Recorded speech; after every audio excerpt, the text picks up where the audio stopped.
श्रीगणेशाय नमः। नारद उवाच प्रणम्य शिरसा देवं गौरीपुत्रं विनायकं भक्तावासं स्मरेन्नित्य आयुः कामार्थसाधये। प्रथमं वक्रतुण्डं च एकदन्तं द्वितीयकं तृतीयं कृष्णपिङ्गाक्षं गजवक्त्रं चतुर्धकं लम्बोदरं पञ्चमं च षष्ठं विकटमेव च सप्तमं विघ्नराजेन्द्रं च धूम्रवर्णं तथाष्टमं नवमं फालचन्द्रं च दशमं तु विनायकम् एकदंसं गणपतिं द्वादशं तु गजाननं द्वादशैतानि नामानि त्रिसन्ध्यं यः पठेन्नरः न च विघ्नभयं तस्य सर्वसिद्धिकरं प्रभो। विद्यार्थी लभते विद्यां धानार्थी लभते धनं पुत्रार्थी लभते पुत्रार्मोक्षार्थी लभते गतिं। जपेत् गणपतिस्तोत्रं षड्भिर्मासैः फलं लभेत् संवत्सरेण सिद्धिं च लभते नात्र संशयः। अष्टभ्यो ब्राह्मणेभ्यश्च लिखित्वा यः समर्पयेत् तस्य विद्या भवेत् सर्वा गणेशस्य प्रसादतः। श्रीगणेशाय नमः। नारद उवाच प्रणम्य शिरसा देवं गौरीपुत्रं विनायकं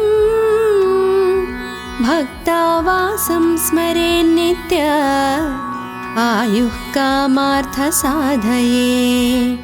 प्रथमं वक्रतुण्डं च एकदन्तं द्वितीयकं तृतीयं कृष्णपिङ्गाक्षं गजवक्त्रं चतुर्धकं लम्बोदरं पञ्चमं च षष्ठं विकटमेव च सप्तमं विघ्नराजेन्द्रं च धूम्रवर्णं तथाष्टमं नवमं फालचन्द्रं च दशमं तु विनायकम् एकदंसं गणपतिं द्वादशं तु गजाननं द्वादशैतानि नामानि त्रिसन्ध्यं यः पठेन्नरः न च विघ्नभयं तस्य सर्वसिद्धिकरं प्रभो।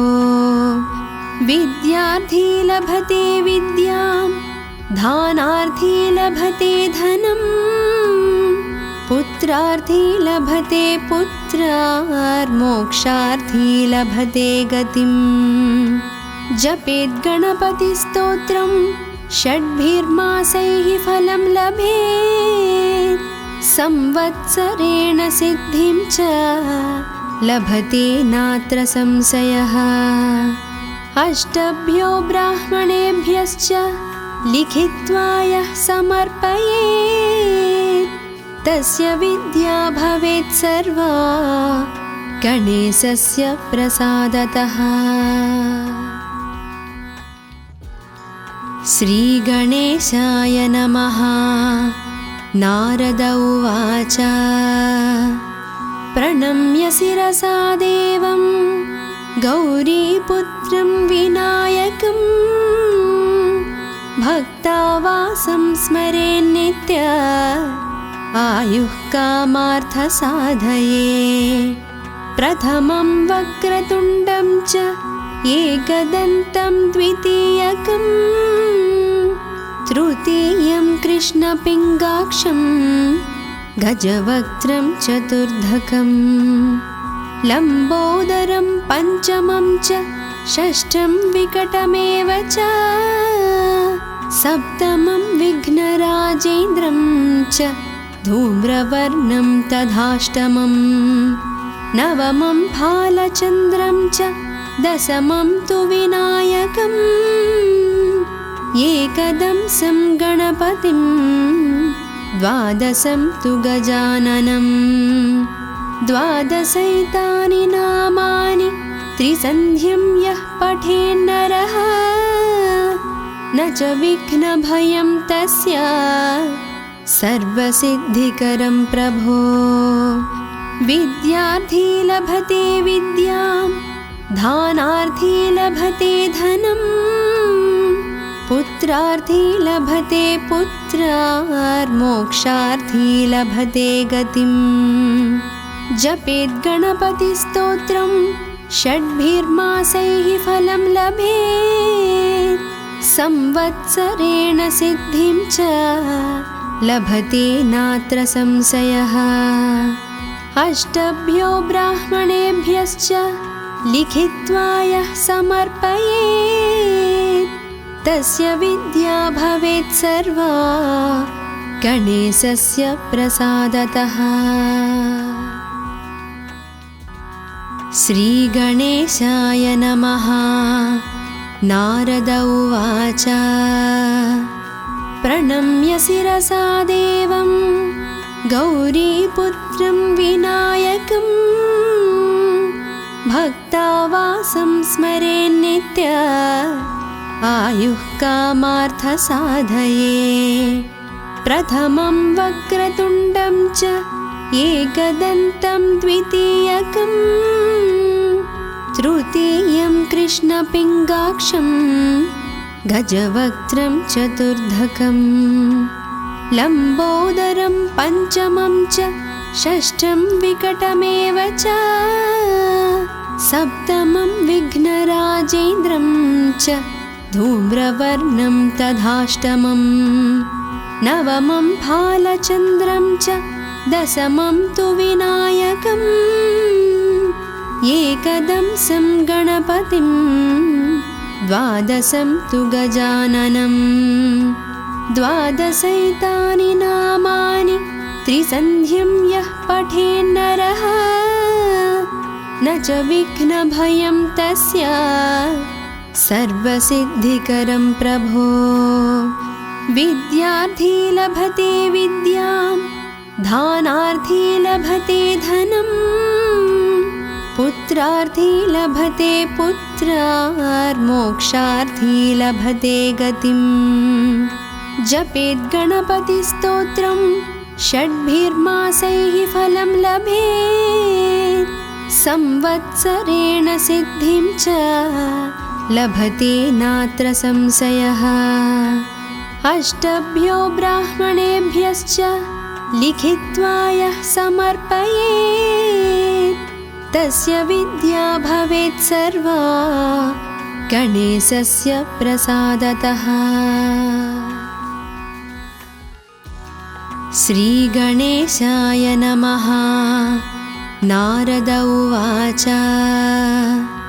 प्रणम्य शिरसा देवं गौरीपुत्रं विनायकं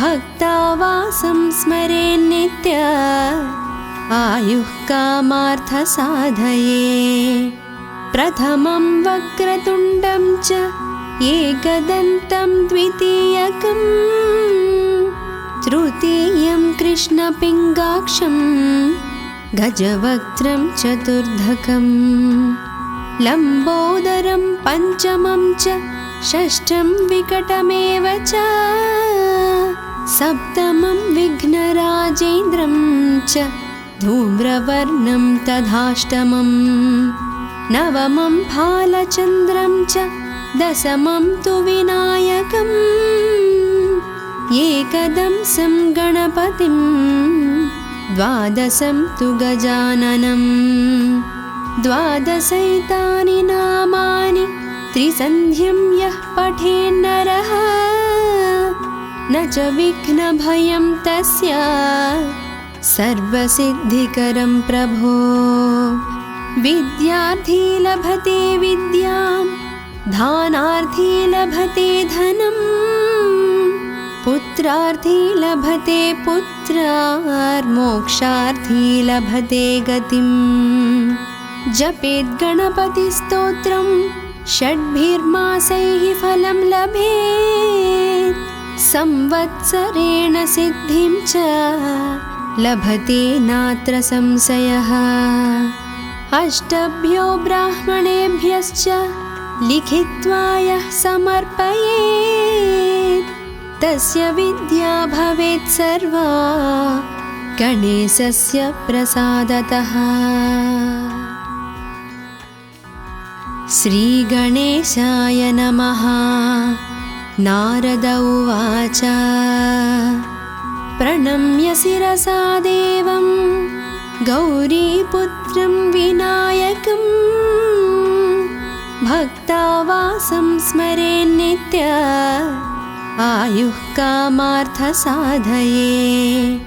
प्रथमं वक्रतुण्डं च एकदन्तं द्वितीयकं, तृतीयं कृष्णपिङ्गाक्षं गजवक्त्रं चतुर्धकं, लम्बोदरं पञ्चमं च षष्ठं विकटमेव च, सप्तमं विघ्नराजेन्द्रं च धूम्रवर्णं तथाष्टमं, नवमं भालचन्द्रं च दशमं तु विनायकम्, एकदंसं गणपतिं द्वादशं तु गजाननं।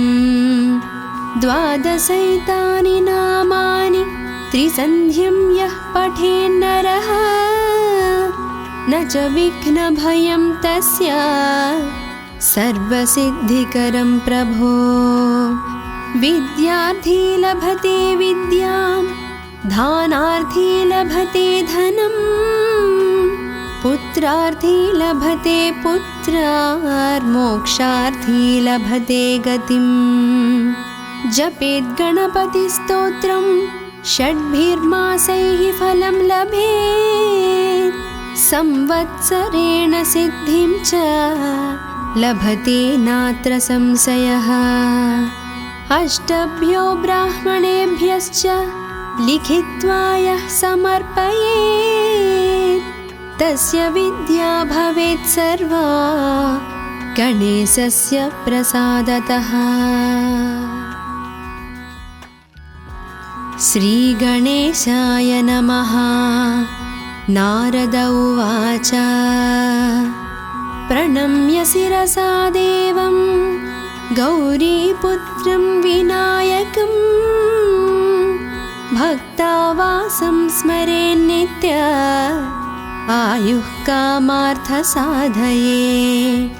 प्रथमं वक्रतुण्डं च एकदन्तं द्वितीयकं, तृतीयं कृष्णपिङ्गाक्षं गजवक्त्रं चतुर्धकं, लम्बोदरं पञ्चमं च षष्ठं विकटमेव च, सप्तमं विघ्नराजेन्द्रं च धूम्रवर्णं तथाष्टमं, नवमं भालचन्द्रं च दशमं तु विनायकम्, एकदंसं गणपतिं द्वादशं तु गजाननं।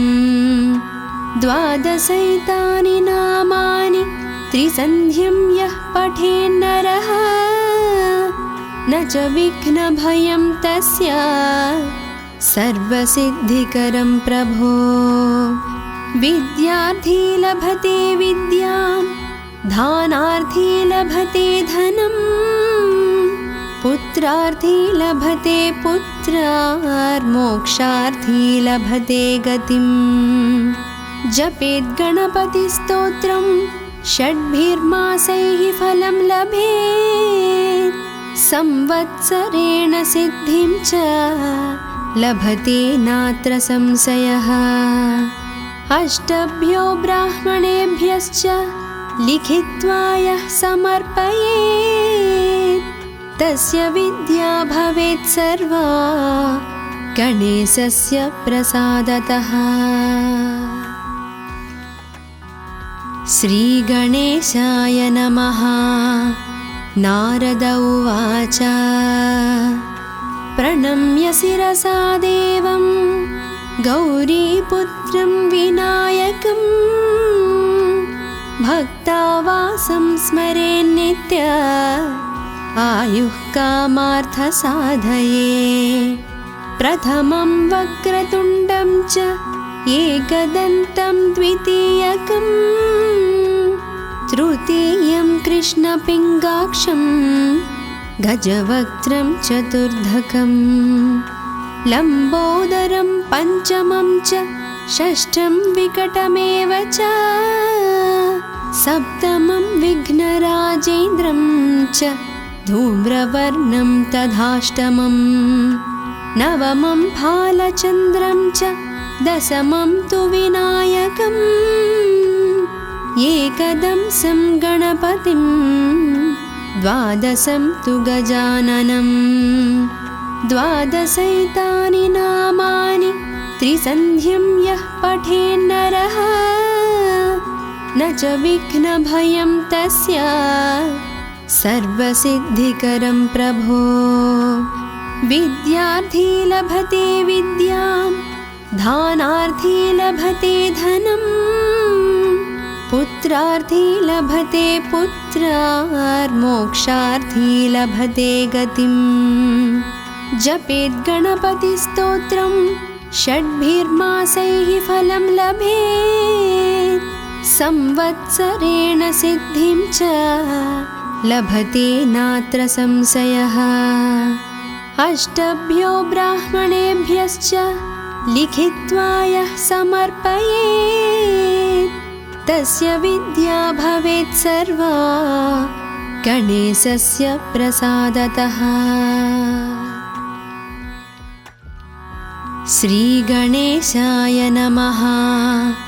नारद उवाच प्रणम्य शिरसा देवं गौरीपुत्रं विनायकं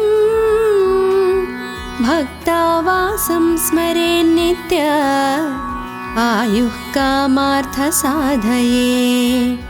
प्रथमं वक्रतुण्डं च एकदन्तं द्वितीयकं तृतीयं कृष्णपिङ्गाक्षं गजवक्त्रं चतुर्धकं लम्बोदरं पञ्चमं च षष्ठं विकटमेव च सप्तमं विघ्नराजेन्द्रं च धूम्रवर्णं तथाष्टमं नवमं भालचन्द्रं च दशमं तु विनायकम् एकदंसं गणपतिं द्वादशं तु गजाननं द्वादशैतानि नामानि त्रिसन्ध्यं यः पठेन्नरः न च विघ्नभयं तस्य सर्वसिद्धिकरं प्रभो।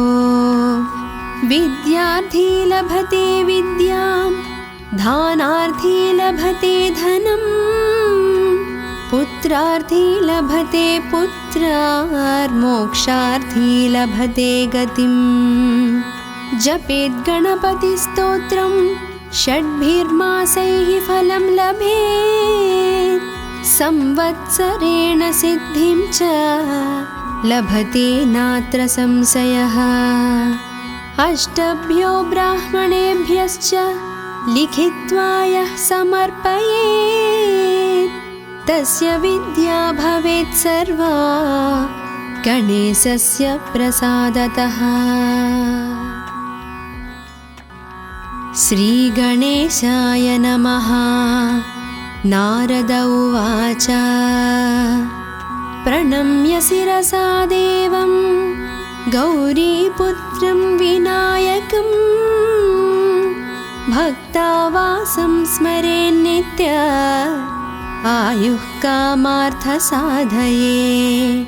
प्रथमं वक्रतुण्डं च एकदन्तं द्वितीयकं तृतीयं कृष्णपिङ्गाक्षं गजवक्त्रं चतुर्धकं लम्बोदरं पञ्चमं च षष्ठं विकटमेव च सप्तमं विघ्नराजेन्द्रं च धूम्रवर्णं तथाष्टमं नवमं फालचन्द्रं च दशमं तु विनायकम् एकदंसं गणपतिं द्वादशं तु गजाननं द्वादशैतानि नामानि त्रिसन्ध्यं यः पठेन्नरः न च विघ्नभयं तस्य सर्वसिद्धिकरं प्रभो विद्यार्थी लभते विद्यां धानार्थी लभते धनं पुत्रार्थी लभते पुत्रार्मोक्षार्थी लभते गतिं जपेत् गणपतिस्तोत्रं षड्भिर्मासैः फलं लभेत् संवत्सरेण सिद्धिं च लभते नात्र संशयः अष्टभ्यो ब्राह्मणेभ्यश्च लिखित्वा यः समर्पयेत् तस्य विद्या भवेत् सर्वा गणेशस्य प्रसादतः। श्रीगणेशाय नमः। नारद उवाच प्रणम्य शिरसा देवं गौरीपुत्रं विनायकं भक्तावासं स्मरेन्नित्य आयुः कामार्थसाधये प्रथमं वक्रतुण्डं च एकदन्तं द्वितीयकं तृतीयं कृष्णपिङ्गाक्षं गजवक्त्रं चतुर्धकं लम्बोदरं पञ्चमं च षष्ठं विकटमेव च सप्तमं विघ्नराजेन्द्रं च धूम्रवर्णं तथाष्टमं नवमं फालचन्द्रं च दशमं तु विनायकम् एकदंसं गणपतिं द्वादशं तु गजाननं द्वादशैतानि नामानि त्रिसन्ध्यं यः पठेन्नरः न च विघ्नभयं तस्य सर्वसिद्धिकरं प्रभो विद्यार्थी लभते विद्यां धानार्थी लभते धनं पुत्रार्थी लभते पुत्रार्मोक्षार्थी लभते गतिं जपेत् गणपतिस्तोत्रं षड्भिर्मासैः फलं लभेत् संवत्सरेण सिद्धिं च लभते नात्र संशयः अष्टभ्यो ब्राह्मणेभ्यश्च लिखित्वा यः समर्पयेत् तस्य विद्या भवेत् सर्वा गणेशस्य प्रसादतः। श्रीगणेशाय नमः। नारद उवाच प्रणम्य शिरसा देवं गौरीपुत्रं विनायकं भक्तावासं स्मरेन्नित्य आयुः कामार्थसाधये प्रथमं वक्रतुण्डं च एकदन्तं द्वितीयकं तृतीयं कृष्णपिङ्गाक्षं गजवक्त्रं चतुर्धकं लम्बोदरं पञ्चमं च षष्ठं विकटमेव च सप्तमं विघ्नराजेन्द्रं च धूम्रवर्णं तथाष्टमं नवमं फालचन्द्रं च दशमं तु विनायकम् एकदंसं गणपतिं द्वादशं तु गजाननं द्वादशैतानि नामानि त्रिसन्ध्यं यः पठेन्नरः न च विघ्नभयं तस्य सर्वसिद्धिकरं प्रभो।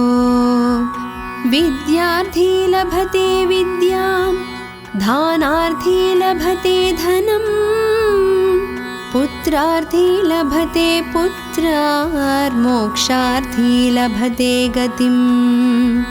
जपेद् गणपतिस्तोत्रं षड्भिर्मासैः फलं लभेत् संवत्सरेण सिद्धिं च लभते नात्र संशयः। अष्टभ्यो ब्राह्मणेभ्यश्च लिखित्वा यः समर्पयेत् तस्य विद्या भवेत् सर्वा गणेशस्य प्रसादतः। श्रीगणेशाय नमः। नारद उवाच प्रणम्य शिरसा देवं गौरीपुत्रं विनायकं भक्तावासं स्मरेन्नित्य आयुः कामार्थसाधये। प्रथमं वक्रतुण्डं च एकदन्तं द्वितीयकं तृतीयं कृष्णपिङ्गाक्षं गजवक्त्रं चतुर्धकं लम्बोदरं पञ्चमं च षष्ठं विकटमेव च सप्तमं विघ्नराजेन्द्रं च धूम्रवर्णं तथाष्टमं नवमं फालचन्द्रं च दशमं तु विनायकम् एकदंसं गणपतिं द्वादशं तु गजाननं द्वादशैतानि नामानि त्रिसन्ध्यं यः पठेन्नरः न च विघ्नभयं तस्य सर्वसिद्धिकरं प्रभो। विद्यार्थी लभते विद्यां धानार्थी लभते धनं पुत्रार्थी लभते पुत्रार्मोक्षार्थी लभते गतिम्। जपेद् गणपतिस्तोत्रं षड्भिर्मासैः फलं लभेत् संवत्सरेण सिद्धिं च लभते नात्र संशयः। अष्टभ्यो ब्राह्मणेभ्यश्च लिखित्वा यः समर्पयेत् तस्य विद्या भवेत् सर्वा गणेशस्य प्रसादतः। श्रीगणेशाय नमः। नारद उवाच प्रणम्य शिरसा देवं गौरीपुत्रं विनायकं भक्तावासं स्मरेन्नित्य आयुः कामार्थसाधये। प्रथमं वक्रतुण्डं च एकदन्तं द्वितीयकं तृतीयं कृष्णपिङ्गाक्षं गजवक्त्रं चतुर्धकं लम्बोदरं पञ्चमं च षष्ठं विकटमेव च सप्तमं विघ्नराजेन्द्रं च धूम्रवर्णं तथाष्टमं नवमं फालचन्द्रं च दशमं तु विनायकम् एकदंसं गणपतिं द्वादशं तु गजाननं द्वादशैतानि नामानि त्रिसन्ध्यं यः पठेन्नरः न च विघ्नभयं तस्य सर्वसिद्धिकरं प्रभो। विद्यार्थी लभते विद्यां धानार्थी लभते धनं पुत्रार्थी लभते पुत्रार्मोक्षार्थी लभते गतिम्। जपेद् गणपतिस्तोत्रं षड्भिर्मासैः फलं लभेत् संवत्सरेण सिद्धिं च लभते नात्र संशयः। अष्टभ्यो ब्राह्मणेभ्यश्च लिखित्वा यः समर्पयेत् तस्य विद्या भवेत् सर्वा गणेशस्य प्रसादतः। श्रीगणेशाय नमः। नारद उवाच प्रणम्य शिरसा देवं गौरीपुत्रं विनायकं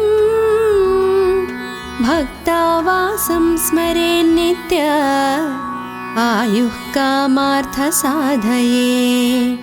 प्रथमं वक्रतुण्डं च एकदन्तं द्वितीयकं तृतीयं कृष्णपिङ्गाक्षं गजवक्त्रं चतुर्धकं लम्बोदरं पञ्चमं च षष्ठं विकटमेव च सप्तमं विघ्नराजेन्द्रं च धूम्रवर्णं तथाष्टमं नवमं भालचन्द्रं च दशमं तु विनायकम् एकदंसं गणपतिं द्वादशं तु गजाननं द्वादशैतानि नामानि त्रिसन्ध्यं यः पठेन्नरः न च विघ्नभयं तस्य सर्वसिद्धिकरं प्रभो।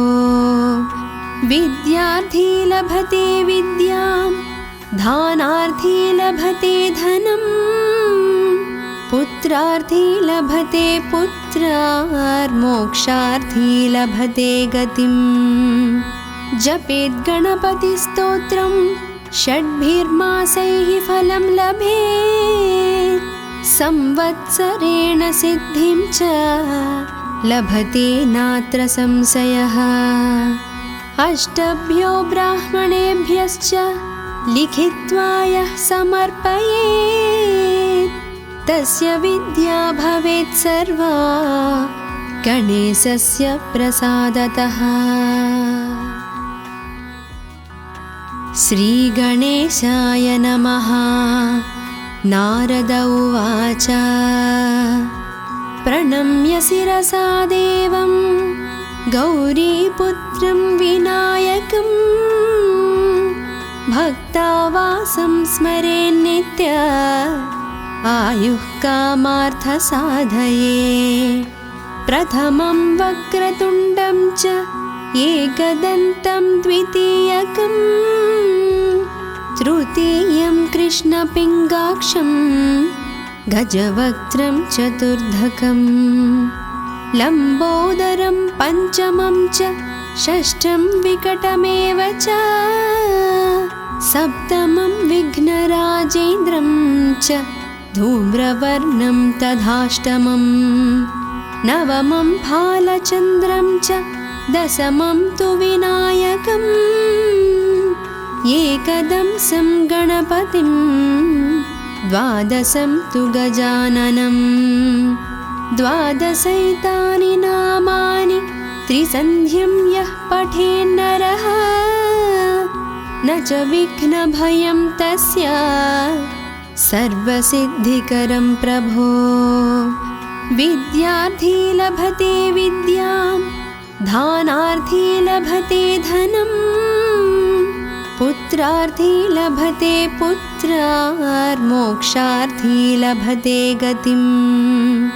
जपेत् गणपतिस्तोत्रं षड्भिर्मासैः फलं लभेत् संवत्सरेण सिद्धिं च लभते नात्र संशयः। अष्टभ्यो ब्राह्मणेभ्यश्च लिखित्वा यः समर्पयेत् तस्य विद्या भवेत् सर्वा गणेशस्य प्रसादतः। श्रीगणेशाय नमः। नारद उवाच प्रणम्य शिरसा देवं गौरीपुत्रं विनायकं भक्तावासं स्मरेन्नित्य आयुः कामार्थसाधये।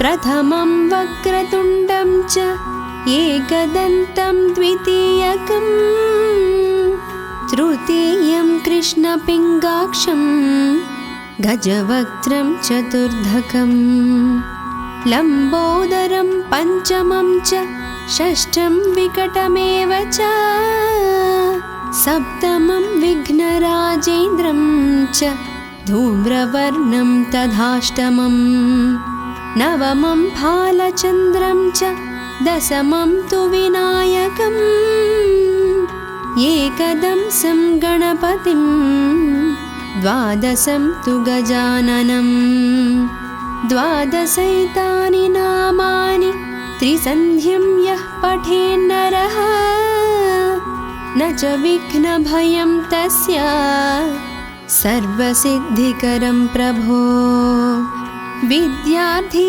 लभते विद्यां धानार्थी लभते धनं पुत्रार्थी लभते पुत्रार्मोक्षार्थी